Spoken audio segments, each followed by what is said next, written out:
Welcome students, it's me Deepak Kumar. और आज का जो वीडियो है वो क्लास 12 के केमिकल काइनेटिक्स चैप्टर का है, जिसमें हम लोग टॉपिक जो देखेंगे वो कॉलिजन थ्योरी होगा और उसके बाद relationship between rate constant and collision frequency के बीच में, ठीक ना। और साथ ही साथ इसके लिमिटेशन के बारे में बात करेंगे। तो चलिए स्टार्ट करते हैं। ये पार्ट नंबर 11 वीडियो है और इससे पहले पार्ट 10 वीडियो बन चुके हैं। तो कॉलिजन थ्योरी होता क्या, ठीक ना। कॉलिजन थ्योरी नाम से पता चल रहा है, कॉलिजन थ्योरी मतलब यहाँ पे कुछ कॉलिजन वगैरह या कोली होना है, ठीक ना। सबसे पहले इसके डेवलपर देख लेते हैं। डेवलपर कौन है इसके, कॉलिजन थ्योरी के डेवलपर कौन साइंटिस्ट हैं। तो हम लोग बोलते हैं कॉलिजन थ्योरी का डेवलपर जो होता है ये आपका मैक्स है ना, मैक्स ट्रॉर्ज। मैक्स ट्रॉर्ज यहाँ दो आपके साइंटिस्ट हैं, दो केमिस्ट हैं यहाँ पे, मैक्स ट्रॉर्ज एंड विलियम लेविस, है ना। ये आपके कॉलिजन थ्योरी के डेवलपर हैं। Who is the developer of collision theory, तो आप बोलिएगा मैक्स ट्रॉर्ज एंड विलियम्स लेविस। ये दो केमिस्ट जो हैं आपके कॉलिजन थ्योरी के डेवलपर हैं। इन्होंने इसको डेवलप किया है या इसको दिया है, ठीक है।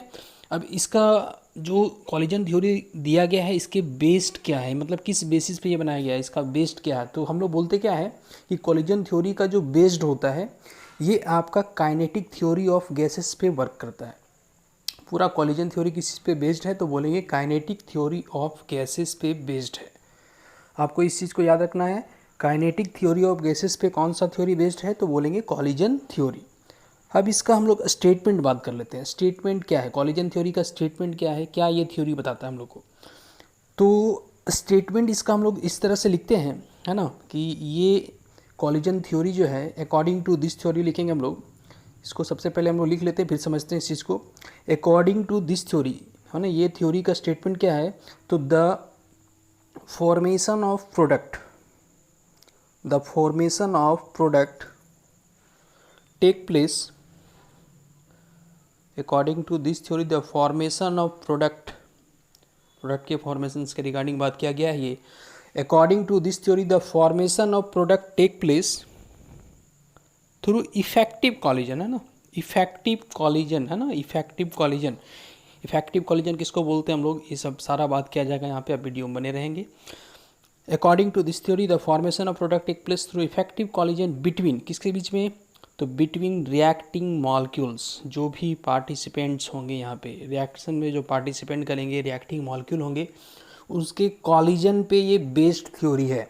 जब तक कॉलिजन नहीं होगा तब तक प्रोडक्ट का फॉर्मेशन नहीं होता, ठीक ना। Formation of product take place through effective collision between reacting molecules. तो इस तरह समझ सकते हैं हम लोग, effective collision between reacting molecules. तो इसका एक और स्टेटमेंट हम लोग लिख सकते हैं, इसको हम लोग और एक स्टेटमेंट पे हम लोग लिख सकते हैं इस तरह से कि रिएक्शन, है ना, केमिकल रिएक्शंस जो वहाँ पे होगा, रिएक्शंस प्रोसीड, है ना, reaction proceed, chemical reactions proceed through, है ना, through collision between, collision between, collision between reacting species, reacting species having या have sufficient kinetic energy. Reaction proceed through effective collision between reacting species have sufficient kinetic energy. मतलब reactions, जो chemical reactions होना है वो proceed करना है, वो कब होगा, जब रिएक्ट इफेक्टिव कॉलिजन होगा, किसके बीच में, रिएक्टिंग स्पीसीज के बीच में। और वो रिएक्टिंग स्पीसीज का इतना सफिशिएंट एनर्जी होना चाहिए, सफिशिएंट काइनेटिक एनर्जी होना चाहिए, तभी जाके वो इफेक्टिव कॉलिजन होगा। इफेक्टिव कॉलिजन के द्वारा ही प्रोडक्ट का फॉर्मेशन हो सकता है, ये चीज़ को याद रखना है, ठीक ना। सारे कॉलिजन्स इफेक्टिव नहीं हो सकते। रिएक्शंस को अगर आपको कंप्लीट करवाने हैं ना, अगर रिएक्शंस को कंप्लीट करवाना है तो आपको यहाँ पे दो चीज़ याद रखना है, यहाँ पे दो बैरियर्स होता है, याद रखना है। कोई भी रिएक्शंस को कंप्लीट करने के लिए वहाँ पे दो बैरियर्स को क्रॉस करना पड़ेगा, टू बैरियर्स क्रॉसेस, है ना। टू बैरियर्स को जब तक हम लोग क्रॉस नहीं कर पाएंगे प्रोडक्ट नहीं होगा, प्रोडक्ट का फॉर्मेशन नहीं हो सकता, रिएक्शन प्रोसीड नहीं करेगा। तो आपको याद रखना है, रिएक्शन प्रोसीड करने के लिए दो बैरियर को क्रॉस करना होगा। कंप्लीट रिएक्शंस तभी कंप्लीट होगा जब दो बैरियर्स आप क्रॉस करेंगे। सबसे पहला बैरियर हम लोग बोलते हैं किसको, energy barrier.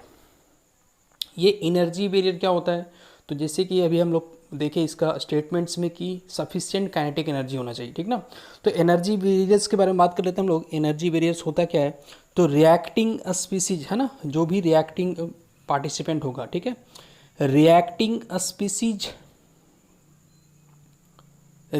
Species must have fractions of molecule, मतलब इस तरह के मॉलिक्यूल हमेशा रहते हैं, फ्रैक्शंस ऑफ मॉलिक्यूल में रहते हैं, जिनके पास क्या होता है, must have fractions of molecule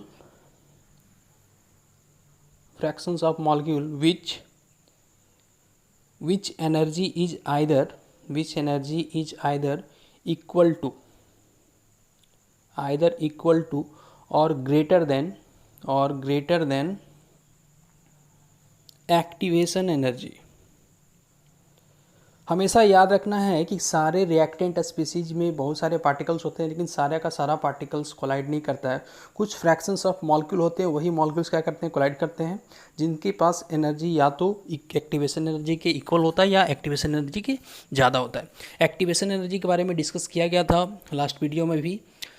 तो which energy is either equal और ग्रेटर देन एक्टिवेशन एनर्जी, इसी को हम लोग यहाँ पे फ्रैक्शंस ऑफ मॉलिक्यूल को रिप्रेजेंट करते हैं। इससे लास्ट वीडियो में आरएनए सीक्वेंस में बताया गया था।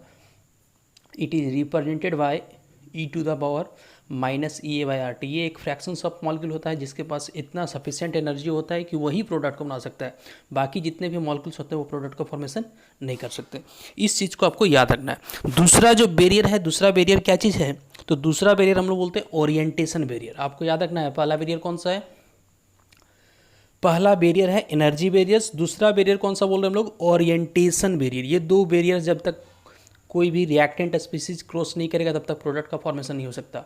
तो second is the orientation barriers, orientation barrier. First barrier is the energy barrier. तो ओरिएंटेशन बैरियर किसको बोलेंगे, तो यहाँ पे हम लोग क्या बोलते हैं कि reacting species must have proper orientation. Orientation का मतलब क्या है कि वो आपस में एक दूसरे से फेस टू फेस क्या होंगे, कोलाइड करेंगे। Reacting species must have proper orientation. Proper कहने का मतलब क्या है कि जब तक फेस टू फेस वो कोलाइड नहीं करते हैं या फिर इम्प्रॉपर वे में जब कोलाइड करेंगे, प्रॉपर ओरिएंटेशन, ठीक ना। तो ये याद रखना है, इम्प्रॉपर ओरिएंटेशन से प्रोडक्ट का फॉर्मेशन नहीं हो सकता है। फेस टू फेस है ना, या फेस ईच अदर, वो जब तक वो नहीं करेंगे, एक दूसरे को फेस नहीं करेंगे, वो भी प्रॉपर ओरिएंटेशन में, तब तक प्रोडक्ट का फॉर्मेशन नहीं बन सकता। ये याद रखना है। तो पहला वेरियर्स क्या बोले, एनर्जी बैरियर, दूसरा बैरियर क्या बोल रहे हैं, ओरिएंटेशन बैरियर। इसका हम लोग समझते हैं ओरिएंटेशन बैरियर को हम लोग बहुत अच्छे ढंग से दो एग्जाम्पल के द्वारा यहाँ समझेंगे। पहला एग्जाम्पल आपके सामने है, जैसे कि हम लोग क्या बोल रहे हैं, रिएक्शन बिटवीन कार्बन मोनोऑक्साइड है ना। कार्बन मोनोऑक्साइड का फॉर्मूला सबको पता है, CO होता है। Reaction between carbon monoxide and nitrogen dioxides, इसके बीच में जब रिएक्शंस होता है तो पहले रिएक्शंस को आप देख लीजिए यहाँ पे कि कैसे रिएक्शंस होगा, उसके बाद हम लोग प्रॉपर और इम्प्रॉपर ओरिएंटेशन के बारे में बात करेंगे। तो CO प्लस NO2 जब मिलेगा तो क्या बनेगा, तो यहाँ बन जाएगा CO2 प्लस NO बन जाएगा, ठीक है। NO2 नहीं बनेगा, NO बनेगा यहाँ पे, NO, ठीक है। CO2 प्लस NO बनेगा। तो ये आपको याद रखना है, CO प्लस NO2 मिलकर यहाँ पे क्या बनाया, CO2 प्लस NO। तो इसका हम लोग किस तरह से यहाँ पे ओरिएंटेशन को समझ रहे हैं, इस तरह से आप समझ सकते हैं। जैसे CO का आप मान लीजिए कि इस तरह से इसका स्ट्रक्चर है, ऑक्सीजन पहले है, कार्बन बाद में, ठीक है। ये मान लीजिए कि एक मॉलिक्यूल है, कार्बन मोनोऑक्साइड का मॉलिक्यूल, जो कि रिएक्ट कर रहा है, प्लस दे दिए यहाँ पे प्लस साइन के द्वारा, और यहाँ पे किससे रिएक्ट करने वाला है, NO2 से। NO2 का मान लीजिए कि इस तरह से स्ट्रक्चर है, ONO के फॉर्म में। अब यहाँ पे देखिए, यहाँ पे क्या होगा, तो कार्बन का फेस ऑक्सीजन के फेस से यहाँ दोनों आपस में कोलाइड करेंगे, तो यहाँ पे CO2 बनने के चांसेस प्रॉपर वे में है। तो ये that is the proper orientation, यहाँ से ये प्रोडक्ट बना लेगा। तो this is the proper orientation. Proper orientation करने का मतलब क्या है कि यहाँ पे प्रोडक्ट आपका बन जाएगा, क्योंकि यहाँ पे C ऑक्सीजन को वहाँ से ले लेगा, क्योंकि कार्बन ऑक्सीजन के बीच में कार्बन डाइऑक्साइड का जो बॉन्ड होता है, देखें हम लोग, है ना, ऑक्सीजन साइड में होते हैं। दूसरा CO इस तरह से अगर मान लीजिए, पहले कार्बन है फिर ऑक्सीजन है, इसका कम्बिनेशन होना NO2 से। NO2 को हम लोग इस तरह से बना रहे हैं, पहले ऑक्सीजन ले लेते हैं हम लोग, ऑक्सीजन ले लिए, यहाँ पे ऊपर नाइट्रोजन ले लिए, नीचे ऑक्सीजन ले लीजिए, इस तरह से है, ठीक है। सेम ऊपर में जिस तरह का था मॉलिक्यूल, ये अगर मान लीजिए ये रिएक्ट करता है एक दूसरे से, ये कोलाइड कर रहा है यहाँ पे, तो यहाँ पे क्या होगा, इम्प्रॉपर ओरिएंटेशन है, क्योंकि CO और O, ऑक्सीजन से टकराएगा तो ये नहीं बनाएगा CO2, तो ये इम्प्रॉपर ओरिएंटेशन है, और यहाँ पे प्रोडक्ट का फॉर्मेशन नहीं होना है, ठीक है। ये दोनों का कोलिजन ऑक्सीजन का यहाँ नहीं बनेगा, तो ये इम्प्रॉपर ओरिएंटेशन हो गया। फिर से अगर मान लीजिए हम लोग इसी का अगर देख लेते हैं और एक अरेंजमेंट देख लेते हैं, प्रॉपर और इम्प्रॉपर। प्रॉपर का तो हो गया, इम्प्रॉपर को देख ले रहे हैं हम लोग। अगर मान लीजिए पहले हम लोग क्या ले रहे हैं, C ले रहे हैं, बाद में ऑक्सीजन ले रहे हैं कार्बन मोनोऑक्साइड के लिए, ठीक है। तो ये मान लीजिए इस तरह से आपका कार्बन मोनोऑक्साइड का अरेंजमेंट है। ये कोलाइड करने के लिए आ रहा है किसके साथ, नाइट्रोजन ऑक्साइड के साथ। यहाँ पे नाइट्रोजन को पहले ले रहे हैं, ऑक्सीजन बाद में ले रहे हैं, ठीक है। तो इस तरह से यहाँ पे देख रहे हैं हम लोग, यहाँ पे ऑक्सीजन और नाइट्रोजन के बीच जो बॉन्ड बन रहा है, oxygen nitrogen face to face collide करेंगे, तो यहाँ पे भी ये क्या होगा, प्रोडक्ट का फॉर्मेशन नहीं होगा, क्योंकि ये क्या है, इम्प्रॉपर ओरिएंटेशन। तो याद रखना है, प्रॉपर ओरिएंटेशन होने से ही प्रोडक्ट का फॉर्मेशन होगा, ये चीज़ हमेशा फोकस करना है। तो ये नहीं देगा प्रोडक्ट, ये भी प्रोडक्ट नहीं देगा, प्रोडक्ट देने वाला कौन सा है, एबव रिएक्शंस, ठीक है। तो इस तरह से हम लोग बोल सकते हैं। तो आपको याद रखना है क्या कि जब भी कोई भी केमिकल रिएक्शंस प्रोसीड होगा तो इफेक्टिव कॉलिजन के द्वारा होगा, इफेक्टिव कॉलिजन के द्वारा होगा। इफेक्टिव कॉलिजन को हम लोग तभी बोल सकते हैं जब एनर्जी बैरियर और ओरिएंटेशन बैरियर, ये वाला दो बैरियर्स को क्रॉस करता है। एग्जाम्पल नंबर 2 ले लेते हैं। एग्जाम्पल नंबर 2 हम लोग देखते हैं, इससे भी ज़्यादा क्लियर हो जाएगा। ओरिएंटेशन बैरियर्स को हम लोग समझ रहे हैं यहाँ पे, ओरिएंटेशन बैरियर रिएक्शंस बिटवीन किसके बीच में, तो मिथाइल आयोडाइड ले लिया, methyl iodide and potassium hydroxide, ये दो रिएक्शंस के बारे में बात करेंगे हम लोग। यहाँ पे रिएक्शंस आप देख सकते हैं, CH3I है ना, इसका रिएक्शन किसके साथ हो रहा है, KOH के साथ। जब इसका रिएक्शंस KOH के साथ हुआ तो यहाँ पे क्या बन जाएगा, ये तो बन जाएगा CH3OH यानी मीथेनॉल बन जाएगा, प्लस क्या बनेगा, पोटासियम आयोडाइड। तो अब इसका यहाँ पे मैकेनिज्म हम लोग देख सकते हैं कि किस तरह से ये रिएक्शंस का प्रॉपर और इम्प्रॉपर ओरिएंटेशन हो सकता है। जैसे मान लीजिए अब CH3I, ये तो टेट्राहेड्रल अरेंजमेंट होगा, ठीक ना। तो इम्प्रॉपर ओरिएंटेशन में पहले बात कर लेते हैं हम लोग, इम्प्रॉपर ओरिएंटेशन, ठीक है। ये आपके दो बैरियर्स में बात कर रहे थे हम लोग, पहला एनर्जी बैरियर, दूसरा कौन सा, ओरिएंटेशन बैरियर। तो ये आप पहले डायग्राम बना लीजिए CH3I का, इस तरह से टेट्राहेड्रल स्ट्रक्चर होता है इसका। तो ये टेट्राहेड्रल स्ट्रक्चर हो गया। इसका रिएक्शन हम लोग कौन सा न्यूक्लियोफाइल के साथ कर रहे हैं, जो KOH में क्या बनेगा, तो आप यहाँ पे पॉजिटिव नेगेटिव ये चार्जेस सेपरेट कर लिए हम लोग। OH माइनस जो कि एक न्यूक्लियोफाइल है, ये आपका न्यूक्लियोफाइल है। तो यहाँ पे देखिए दोनों साइड, यहाँ पे नेगेटिव चार्ज, यहाँ पे भी नेगेटिव चार्ज। तो यहाँ पे नेगेटिव चार्ज के बीच में क्या होना है, तो इलेक्ट्रॉनिक रिपल्सन्स होगा। अब ड्यू टू इलेक्ट्रॉनिक रिपल्सन्स, यहाँ पे अगर OH माइनस फ्रंट साइड से अटैक करेगा तो इलेक्ट्रॉनिक रिपल्सन होगा, तो फाइनली क्या होगा, नो प्रोडक्ट, है ना, प्रोडक्ट का फॉर्मेशन नहीं होगा, no product formation take place, no product formations take place. क्यों, क्योंकि दोनों जो आपके न्यूक्लियोफाइल्स हैं वो सेम साइड में है, तो वहाँ पे इलेक्ट्रॉनिक रिपल्सन होगा। बट है ना, बट विथ प्रॉपर ओरिएंटेशन हम लोग देख लेंगे। बट विथ प्रॉपर ओरिएंटेशन में अगर बात करते हैं हम लोग, बट विथ प्रॉपर ओरिएंटेशन हम लोग क्या बोल सकते हैं, थोड़ा सा स्ट्रक्चर यहाँ पे चेंज करेंगे हम लोग। स्ट्रक्चर को आप चेंज कर सकते हैं, आयोडीन जो इधर साइड में है, लेफ्ट साइड में, राइट साइड में, उसको लेफ्ट साइड में ले लीजिए आप इस तरह से I, ठीक है। फिर H। अब ये यहाँ पे न्यूक्लियोफाइल जो OH माइनस हाइड्रोक्साइड आयन है वो फ्रंट से अटैक कर सकता है, ठीक ना। ये आप डेल्टा माइनस, क्योंकि इलेक्ट्रोनेगेटिव एलिमेंट है, वो आपसी पे डेल्टा प्लस हो जाएगा। अब यहाँ पे ये माइनस चार्ज जैसे ही OH माइनस क्या करेगा, इस पर अटैक करेगा, किस पे, कार्बन के, ये कार्बन पे अटैक करेगा तो आयोडीन निकल जाएगा यहाँ से।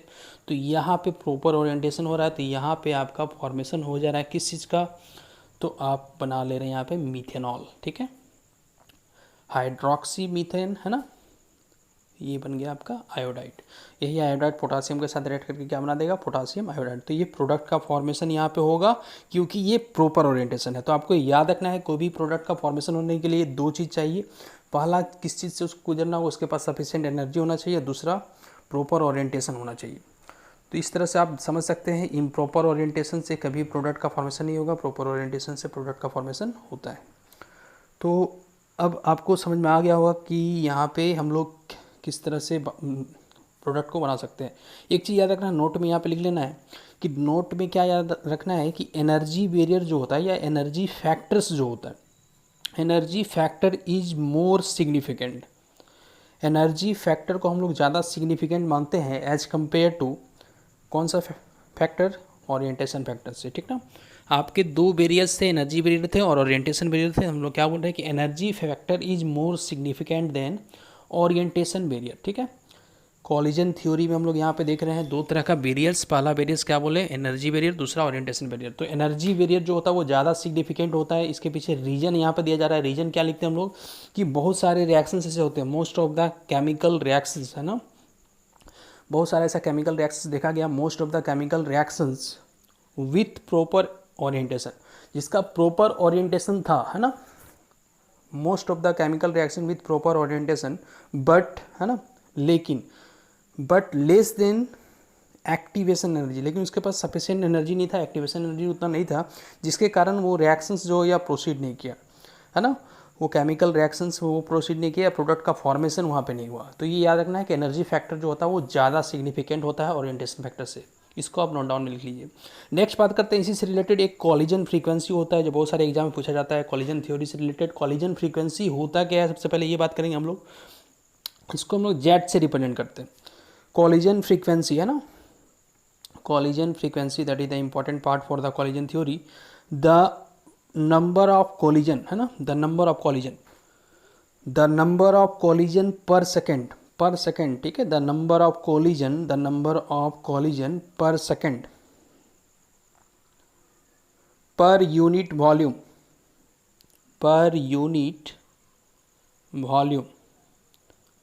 of the reaction mixture, per second per unit volume of the reaction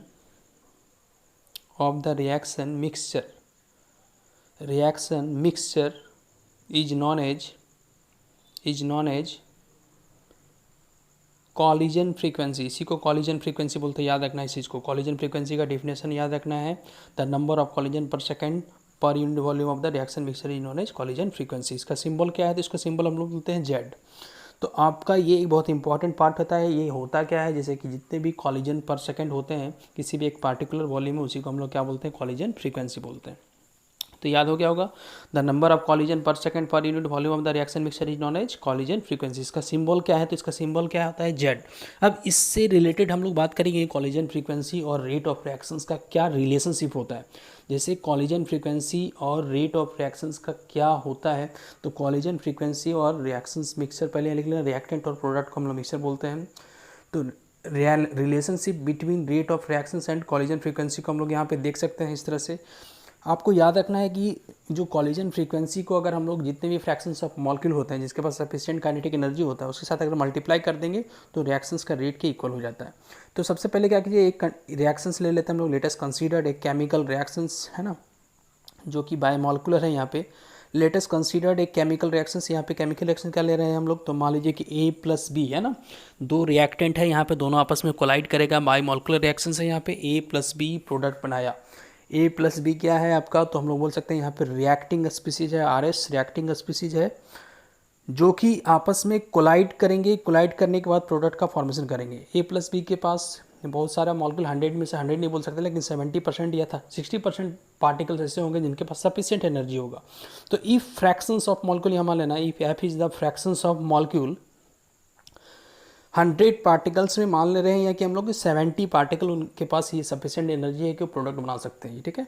तो यहाँ पे वो फैक्टर्स को, वो फ्रैक्शंस को हम लोग F मान रहे हैं। If F is the fractions of molecule having kinetic energy equal to और ग्रेटर देन एक्टिवेशन एनर्जी के या तो बराबर होगा या थ्रेशोल्ड एनर्जी के बराबर होगा, जो कि प्रोडक्ट बना सकता है, ठीक है। थ्रेशोल्ड एनर्जी किसको बोलते हैं, तो जो इफेक्टिव कॉलिजन करवा के प्रोडक्ट बना सकता है, ये याद रखना है इस चीज़ को। और इस तरह से हम लोग लिख सकते हैं कि रेट ऑफ रिएक्शंस क्या होता है, तो फ्रैक्शंस ऑफ मॉलिक्यूल और कॉलिजन फ्रीक्वेंसी दोनों के प्रोडक्ट के इक्वल होता है, आपको याद रखना है। Rate of reactions equal to हम लोग लिख सकते हैं यहाँ पे क्या लिख सकते हैं, F/Z, आपको याद रखना है इसको, है ना, F/Z। F क्या है, फ्रैक्शंस ऑफ मॉलिक्यूल्स जिसके पास सफिशिएंट काइनेटिक एनर्जी है, और ये नंबर ऑफ कॉलिजन बता रहा है। कॉलिजन जितना ज़्यादा, नंबर ऑफ कॉलिजन जितना ज़्यादा होगा प्रोडक्ट उतना ज़्यादा जल्दी बनेगा, यानी रेट ऑफ रिएक्शंस उतना ज़्यादा होगा। तो रेट ऑफ रिएक्शंस दो फैक्टर्स पे डिपेंड कर रहा है, एक फ्रैक्शंस ऑफ मॉलिक्यूल पे और दूसरा कॉलिजन फ्रीक्वेंसी पे। तो हम लोग यहाँ पे जैसे कि प्रीवियस आरएनएस इक्वेशन बताया गया था कि फ्रैक्शंस ऑफ मॉलिक्यूल को हम लोग क्या लिखते हैं, यहाँ पे E⁻⁻⁸ से रिप्रेजेंट करते हैं, ठीक है। यही फ्रैक्शंस ऑफ मॉलिक्यूल है जिसके पास सफिशिएंट काइनेटिक एनर्जी होता है। तो R इक्वल टू लिख सकते हैं यहाँ पे F की जगह आप Z लिख लीजिए पहले, फिर F वाला टर्म लिखते हैं हम लोग E⁻⁻⁸ तो यहाँ से ये निकल के आ गया। अगर मान लीजिए रेट ऑफ रिएक्शंस को हम लोग रेट कांस्टेंट के टर्म में देखेंगे, है ना, ये हम लोग का इंपॉर्टेंट रिलेशनशिप है, इसको याद रखना है, इससे रिलेटेड भी क्वेश्चन आता है। तो आपको एक चीज़ कर लेना है, व्हेन रेट ऑफ रिएक्शन, है ना, rate of reaction is represented, है ना। अगर यहाँ पे रेट ऑफ रिएक्शंस को हम लोग रेट कांस्टेंट के टर्म में रिप्रेजेंट करेंगे, when rate of reaction is represented in terms of rate constant. Rate constant क्या होता है? रेट ऑफ रिएक्शंस का डायरेक्टली प्रोपोर्शनल होता है। Is represented in terms of reactant in terms of rate constant. याद रखना है, यहाँ पे हम लोग रेट ऑफ रिएक्शंस को किस में रिप्रेजेंट करने वाले हैं? रेट कांस्टेंट के टर्म में, ठीक है। तो इस तरह से हम लोग लिख सकते हैं K equal to z into e to the power minus a by r t. तो अब यहाँ पे क्या था? फ्रैक्शंस ऑफ मॉलिक्यूल, आर बराबर हम लोग ये बोले। तो when rate of reaction is represented in the terms of rate constant, तो आर की जगह पे क्या करेंगे हम लोग? आर की जगह पे K करेंगे। K तो रेट कांस्टेंट है, ये आपका रेट ऑफ रिएक्शंस यहाँ समझाया जा रहा है कि रेट ऑफ रिएक्शंस क्या होता है? रेट कांस्टेंट के रिस्पेक्टिव होता है। तो इस तरह से लिख सकते हैं हम लोग। अगर मान लीजिए ये एनर्जी बैरियर का कंसेप्ट था, ये जो कंसेप्ट था ये किसके लिए था? तो एनर्जी बैरियर को हम लोग यहाँ समझ रहे थे, ये एनर्जी फैक्टर्स को हम लोग यहाँ पे समझ रहे थे। अगर मान लीजिए वहाँ पे ओरिएंटेशन फैक्टर्स भी आएगा तो वहाँ पे थोड़ा सा मॉडिफाइड करेंगे। If orientation factor is taken, अगर वहाँ पे ओरिएंटेशन फैक्टर जो कि उससे कम सिग्निफिकेंट होता है, लेकिन अगर वो भी है तो हम लोग इस रिएक्शंस को थोड़ा सा और मॉडिफाई करेंगे। Then it is modified as, क्या मॉडिफाइड करेंगे हम लोग यहाँ पे? तो ओरिएंटेशन फैक्टर का सिंबल होता है P, ठीक है, याद रखना है। तो P जब हम लोग लिख लेंगे, P ओरिएंटेशन फैक्टर है Z into e to the power minus a by r t. तो ये आपका फाइनल रिलेशनशिप आ गया between the rate of reactions in term of rate constant with क्या? Collision frequency. तो this is the required equation या this is the required relationship between किसके बीच में? Rate constant and collision frequency, है ना। ये आपको किसी किसी बुक में डायरेक्ट दिया हुआ है, यहाँ पे डिराइव करके बताया गया है। तो this is the required relationship between K and Z। अब नेक्स्ट हम लोग बात कर लेंगे इसका limitation of collision theory. Collision theory का लिमिटेशन क्या होता है? अगर कॉलिजन थ्योरी का कोई लिमिटेशन बोलेगा तो हम लोग क्या उसका रिप्लाई दे सकते हैं? तो लिमिटेशन ऑफ कॉलिजन थ्योरी, ठीक है। कॉलिजन थ्योरी में क्या माना गया था? तो हम लोग को याद रखना है कि उसमें जो कोलाइडिंग रिएक्टिंग स्पीसीज था उसको वहाँ पे स्फेयर मान के चला गया था, जो कि वो भी हार्ड स्फेयर बोलते हैं हम लोग। तो ये चीज़ आप पहले लिख लीजिए यहाँ पे। इन this theory only kinetic energy considered, ठीक है। सबसे पहले तो वहाँ पे काइनेटिक एनर्जी के बारे में बताया गया। ये काइनेटिक एनर्जी थ्योरी पे बेस्ड होता है, लेकिन इसके अलावा भी बहुत सारा एनर्जी होता है, जैसे वाइब्रेशनल एनर्जी, रोटेशनल एनर्जी, है ना। ये सब के बारे में कुछ यहाँ पे बताया नहीं गया। ये केवल और केवल काइनेटिक एनर्जी पे फोकस्ड था ये थ्योरी, इसीलिए हम लोग बोल रहे हैं इन this theory only kinetic energy is considered but vibrational, only kinetic energy consider but vibrational and rotational energy is omitted बोल सकते हैं हम लोग। उसके बारे में कोई यहाँ पे कुछ भी नहीं बताया गया। दूसरा बताया गया यहाँ पे कि इन दिस थ्योरी या हेयर एटम्स आर टेकन